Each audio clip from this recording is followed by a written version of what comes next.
Hi everyone, in front of me I've got Ulefone Armor X7 Pro, and let me share with you how to change the screen timeout on this device.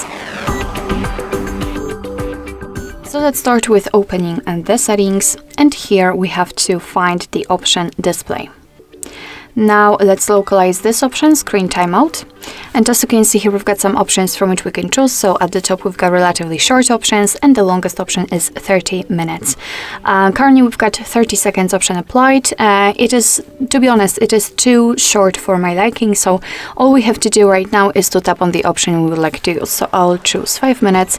And as you can see, it is immediately notified right here, which means that from now on, after 5 minutes of an activity, this device will black out.